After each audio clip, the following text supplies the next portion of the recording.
Link میں description میں دے دوں گا، آپ اسے ملاحظہ کر لیجئے گا۔ جو جملے مرزا جیلمی نے بولے ہیں وہ میں آپ کے سامنے دہرا دیتا ہوں۔ آپ کی تسلی کے لیے میں نے لنک کو ڈسکرپشن میں ڈال دیا ہے، آپ کی تسلی ہو جائے گی جب آپ سنیں گے۔ تو کہتا ہے کہ دنیا میں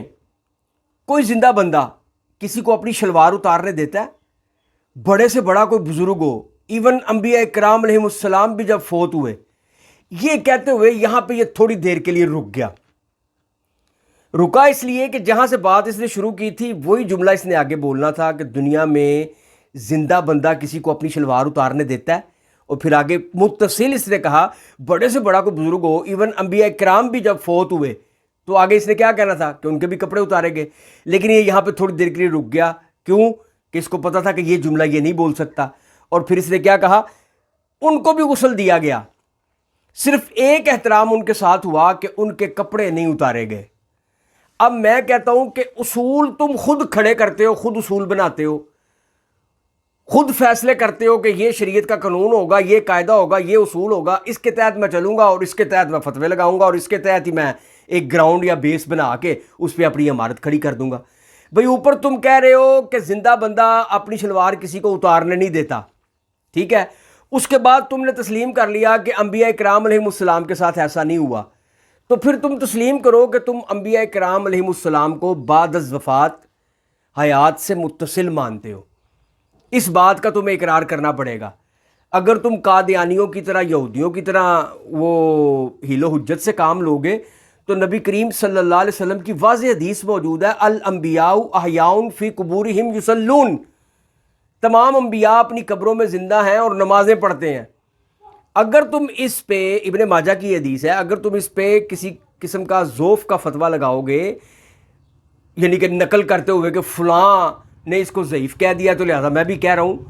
تو ہم تم سے یہ کہیں گے کہ بخاری و مسلم میں حدیث موجود ہے کہ نبی کریم صلی اللہ تعالیٰ علیہ وسلم نے فرمایا کہ میں حضرت موسیٰ علیہ السلام کی قبر کے پاس سے گزرا، عند کثیب الاحمر، جو سرخ ٹیلے کے پاس ہے، تو میں نے دیکھا کہ حضرت موسیٰ علیہ السلام اپنی قبر میں کھڑے نماز پڑھ رہے ہیں۔ ٹھیک ہو گیا، یہ حدیث تو صحیح ہے نا؟ اگر بالفرض اس حدیث کو تم ضعیف کہو اور کہو کہ میں اس کو ضعیف سے علاوہ اور کچھ نہیں مانتا، تو ہم یہ کہیں گے کہ یہ صحیح حدیث حضرت موسیٰ نبی علیہ السلام کی قبر میں نماز پڑھنے پہ مل گئی، تو باقی انبیاء کرام علیہ السلام نے کیا قصور کیا کہ وہ قبر میں نماز نہیں پڑھ سکتے؟ اللہ نے تو اسی بات پہ تمہارا منہ کالا کر دیا، تمہیں رسوا کر دیا کہ اگر تم نے یہ اصول بنایا ہے کہ زندہ بندہ اپنی شلوار اتارنے نہیں دیتا، حالانکہ جب انبیاء کرام علیہ السلام کی کوئی بات کرنی ہو تو اپنی گھریلو زبان نہیں بولی جاتی۔ تم لعین کے پتر ہو، تمہیں اتنی غیرت نہیں ہے کہ انبیاء کرام علیہ السلام کی بات کر رہے ہو تو کوئی لفظ اچھا بولو، اچھے پیرائے میں بات کرو۔ زندہ بندہ اپنے کپڑے نہیں اتارنے دیتا، آگے بھی تم نے ایک جملہ بولا، وہ بھی میں ابھی بیان کروں گا، تو کم از کم لفظ اچھا بولو۔ انبیاء کرام علیہ السلام کی بات کر رہے ہو نا، چنے ہوئے لوگ ہیں، خود مانتے ہو کہ ان کا پروٹوکول ہے کہ ان کے کپڑے نہیں اتارے جائیں گے، تو تم نے اصول یہ بنایا کہ جو زندہ ہے وہ اپنے کپڑے نہیں اتارنے دے گا، تو پھر اس کو تم نے خود اقرار کیا کہ انبیاء کرام علیہ السلام کے کپڑے نہیں اتارے گئے، یہ ان کا پروٹوکول ہے، تو پھر مانو کہ یہ زندہ ہے۔ انبیاء کرام علیہ السلام کے بارے میں تو مانو نا، بعد میں اولیاء کرام کی بات کرتے ہیں، اتنا تو کم از کم تسلیم کرو۔ لیکن تم اپنے باپ کے ہوگے تو کسی بات کو تسلیم کرو گے نا، اپنے منہ سے نکالے ہوئے جملے تم نے آج تک آن نہیں کیے، اپنی کئی ہوئی باتوں سے پھر جاتے ہو۔ حضرت امیر معاویہ کے بارے میں پہلے کیا موقف تھا، بعد میں کیا موقف ہے، قادیانیوں کے بارے میں صبح تمہارا موقف کیا ہوتا ہے، شام کو کیا ہوتا ہے، اس کو دجال بھی کہتے ہو، اور دوسرے چوتھے پانچویں لیکچر میں ان کی حمایت میں بھی کوئی نہ کوئی ایک آدھا چوہا چھوڑ دیتے ہو۔ حضرت ابو بکر صدیق کے بارے میں تم نے کہا کہ یہ ڈر گئے تھے، پھینٹی کا ڈر تھا، یہ ہے وہ ہے، بعد میں تم نے رجوع کر لیا، لیکن کلپ تمہارا آج بھی موجود ہے۔ تو مسئلہ یہ ہے کہ جو بندہ زبان کا ایک نہ ہو، دو منہوں والا چہرہ رکھا ہو، اس سے کیا امید کی جا سکتی ہے کہ وہ اچھا۔ اب اگلی بات، زندہ بندہ اپنے کپڑے اتارنے دیتا ہے اور یہاں پہ اس نے کہا شلوار اتارنے دیتا ہے، مطلب یہ کتنا گندا بندہ ہے۔ اس کو پتہ ہے کہ میں نے اہل بیت اطہار کی بات کرنی ہے، صحابہ کرام کی بات کرنی ہے، انبیاء کرام علیہ السلام کی بات کرنی ہے، اولیاء کاملین کی بات کرنی ہے، اس نے بات ہی کہاں سے شروع کی ہے، شلوار اتارنے دیتا ہے۔ لعین کے پتر، کئی ایسے مواقع ہیں، اگر آج کو دنیا میں شلوار اتارے کسی کی، تو کس لیے اتارے گا؟ اس کو گندا کرنے کے لیے نا، اس کو رسوا کرنے کے لیے، اس پہ کسی قسم کا کوئی ٹارچر کرنے کے لیے، کوئی حرامزدگی کرنے کے لیے شلوار اتارے گا نا، یہی وجہ نا، اس لیے وہ نہیں اتارنے دے گا۔ تو جب تم فوت شدہ کو غسل دیتے ہو تو اس کا پردہ فاش کرنے کے لیے اس کے کپڑے اتارتے ہو، اس کو توبہ نعوذ باللہ معاذ اللہ گندا کرنے کے لیے اس کی شلوار اتارتے ہو یا اس کی قمیض اتارتے ہو۔ لعین کے پتر، یہ ان کا پروٹوکول ہے فوت شدہ کا، وہ یہ کام نہیں کرے گا کیونکہ وہ اس کا مکلف نہیں رہا۔ تیری ڈیوٹی رب نے لگا دی ہے کہ تیرا باپ مر گیا، ساری زندگی تو اس کو چھتر مارتا رہا یا اس کی بات نہیں مانتا رہا یا اپنی ماں کی بات نہیں مانتا رہا۔ ماں کو تو خیر عورتیں غسل دیں گی، یعنی کہ اگر تو ساری زندگی اپنے باپ کا تخم بن کے دکھایا ہی نہیں تو نے اسے، اس کے بارے میں ایسی ایسی گفتگو کروائی ہے لوگوں کے منہوں سے کہ وہ بیچارہ منہ چھپائے پھرتا ہے اور وہ کہتا ہے کہ میں نے یہ کس غلطی کو جنم دے دیا ہے۔ اس کے بارے میں بھی حکم ہے کہ تو اس کو غسل دے گا، حالانکہ زندگی میں تو نے اس کو منہ نہیں لگایا، تو نے اس کی کوئی بات نہیں مانی، اور مجھے تو لگتا ہے کہ تو اس کا ہے ہی نہیں، کیونکہ تو اس کا ہوتا جو اپنے باپ کے ہوتے ہیں وہ تو صحابہ کرام علیہم رضوان پہ، اولیاء کاملین پہ، اللہ کے ولیوں پہ، اللہ کے نبیوں پہ، دین مصطفیٰ علیہ الصلوۃ والسلام پہ، 14 صدیوں کے اجماع پہ کبھی بھی نہیں پہنچتے، اپنی جیب سے باتیں بنا کے نہیں لاتے۔ تو ہمیں تو یہی لگتا ہے کہ تم اپنے باپ کے ہو ہی نہیں۔ بہرحال قصہ مختصر یہ ہے کہ آپریشن ہو اگر کسی کا تو اس کے کپڑے نہیں اتارے جاتے، کوئی ایسی جگہ پہ چوٹ ہو، کوئی ایسی جگہ سے آپریٹ کرنا ہو، ہرنیوں کا آپریشن ہو یا باڈی پارٹس ایسے ہیں کہ جو اس ناف سے نیچے کے ہیں، ان کو نازک اعضاء ہیں، اگر کسی جگہ پہ یا ٹانگ ٹوٹ گئی ہے یا اس کا آپریشن ہے، یا عورت ہے اس کے وضع حمل کا معاملہ آیا ہے، اگرچہ خواتین ہوتی ہیں ڈاکٹرز وغیرہ وہاں پہ جو موجود ہوتی ہیں، تو وہ اگر بے لباس کرتی ہیں، کپڑے اتارے جاتے ہیں، تو ان کا مقصد ان کو اس کو گندا کرنا ہوتا ہے، اس کو ذلیل رسوا کرنا ہوتا ہے، اس کے بارے میں پروپیگنڈا کرنا ہوتا ہے؟ نہیں، کیوں؟ بلکہ اس کی مدد کرنا ہوتا ہے،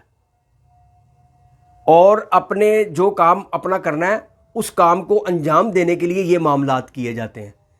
تو اگر فوت شدہ کی کوئی قمیض اتارتا ہے یا اس کے کپڑے اتارتا ہے لیکن اس کے ستر کا خیال رکھتا ہے کہ وہ ڈھانپا رہے، تو کیا وہ اس کو گندا کرنے کے لیے اتارتا ہے؟ بھئی دنیا میں اگر کچھ کسی کو کہتا ہے یار فلاں بندہ اس نے شلوار نہیں اتارنے دی، وہ اس لیے نہیں اتارنے دی کہ وہ اس کو گندا کرنا چاہتے تھے، وہ اس کے ساتھ کوئی حرامزدگی کرنا چاہتے تھے، ہراسمنٹ کا کوئی مسئلہ تھا، اس لیے نہیں اتارنے دی۔ وہی جس نے نہیں اتارنے دی وہ جب آپریشن تھیٹر میں گیا تو اس نے اتارنے دی ہے، کیوں کہ اب اس کو اپنی عزت جانے کا خوف نہیں ہے، اس کو اپنی ذلت اور رسوائی کا خوف نہیں ہے، بلکہ اس کو پتا ہے کہ یہاں پہ میری مدد کرنے لگے ہیں، میرے ساتھ جو معاملہ ہے جو آپریٹ کرنا ہے اس کے لیے یہ کام کر رہے ہیں۔ تو اب وہ کہے گا ٹھیک ہے شوق سے اتارو، پردہ اس کا رکھا جائے گا، ستر اس کا ڈھانپا جائے گا، لیکن جو کام کرنا ہے وہ تو کرنا ہی ہے۔ تو اب تم یہ تشبیہ دو کہ جی وہ تختے پہ پڑا ہوا ہے تو اب وہ کا، سب سے پہلی بات ہے کہ ہم نے کب کہا کہ بڑے سے بڑا کامل ولی ہو یا انبیاء کرام علیہم السلام، حضرت عیسیٰ علیہ الصلوۃ والسلام کو نکال کے جتنی دنیا آج تک آئی اور چلی گئی، کوئی ایک ہماری کتاب سے ثابت کرو کہ ہم نے کہا ہو کہ جو چلے گئے ہیں ان کو موت نہیں آئی، انبیاء کرام علیہم السلام ہو، اولیاء کاملین ہو، بڑے سے بڑا کامل ولی ہو، کوئی ایک کتاب دکھاؤ جس میں سنی، حنفی، بریلوی، مالکی، شافعی، حنبلی نے یہ کہا ہو کہ اس فلاں اللہ کے ولی کی وفات نہیں ہوئی، وہ فوت نہیں ہوا، ایک لے کے آؤ۔ جب ہم وفات کے قائل ہیں، اس کے فوت ہونے کے قائل ہیں، تو پھر تمہارا یہ عقلی ڈکوسلے دے کے یہ کہنا کہ جی زندہ بندہ کو اپنی شلوار اتارنے دیتا ہے۔ ہم کہتے ہیں کہ کل نفس ذائقۃ الموت کا اطلاق ہر ایک پہ ہونا ہے، یہ وعدہ الہیہ ہر ایک کے لیے مقرر ہے، اللہ حتیٰ کہ مقرر فرشتے بھی یہ ذائقہ چکھیں گے، اگرچہ قرب قیامت میں چکھیں، مقرب فرشتے رب تعالیٰ جل و علا کے بھی یہ ذائقہ چکھیں گے، اولیاء کاملین کیا، انبیاء کرام علیہم السلام۔ ہم یہ کہتے ہیں کہ بعد از وفات جو اللہ رب العزت نے ان کو جو کمالات بخشے ہیں اور ان کی زندگیوں کا وعدہ کیا ہے، ان کے لیے جنت کی کھڑکیاں ان کی قبر میں کھولی ہیں۔ اگر تم اس طرح کی بات کرتے ہو تو قبر کی زندگی میں تو ابو جہل بھی مردہ نہیں ہے، وہ بھی عذاب کا مزہ لے رہا ہے، اس پہ بھی عذاب کی شدت کو محسوس کروایا جا رہا ہے۔ تو ہم یہ کہتے ہیں کہ انبیاء کرام علیہ السلام کے بارے میں جب تم نے خود یہ تسلیم کر لیا کہ انبیاء کرام علیہ السلام کا پروٹوکول ہے کہ ان کا لباس نہیں اتارا جائے گا، تو اس کا مطلب یہ ہے کہ تم نے خود اصول بنا لیا کہ جو بندہ زندہ ہے وہ اپنی شلوار اتارنے نہیں دیتا. انبیاء کرام علیہم السلام کے کپڑے اللہ نے نہیں اتارنے دیے، یہ ان کی زندگی کا پروٹوکول ہے. شہید کا بھی تو کپڑے نہیں اتارے جاتے، شہید بھی اللہ تعالیٰ جل مجد الکریم نے زندہ کہا ہے نا ان کو. تو مسئلہ یہ ہے کہ جو اصول تم خود بناتے ہو اگر تم اس پہ نہیں رہ سکتے تو تمہیں وہ بات کرنے کا فائدہ کیا ہے؟ پھر اس کے بعد کہتا ہے یہ صرف انبیاء کرام علیہ السلام کا پروٹوکول ہے، صحابہ اہل بیت کیا ان سب کے کپڑے نہیں اترے؟ یہ بازاری جملے بولتا ہے. بس تو اتنا کہہ دے کہ کیا صحابہ کرام اہل بیت اطہار کو غسل نہیں دیا گیا بعد از وفات، ان کو کفن نہیں پہنایا گیا، لیکن یہ جملہ کہنا کیا ان کے کپڑے نہیں اترے؟ جس طرح ہم اسے کہتے ہیں کہ وہ حالانکہ اسی کے قبیل سے ہے مفتی طارق مسعود دبر بلندی، وہ اس کے کپڑے اتار گیا. اب کپڑے اتارنے کا مطلب بظاہر تو یہ نہیں ہے نا کہ اس کے کپڑے اتار کے قمیض اور شلوار اتار کے ایک سائڈ پہ رکھ گیا. کپڑے اتارنے کا مطلب ہے اس کو ننگا کر گیا، رسوا کر گیا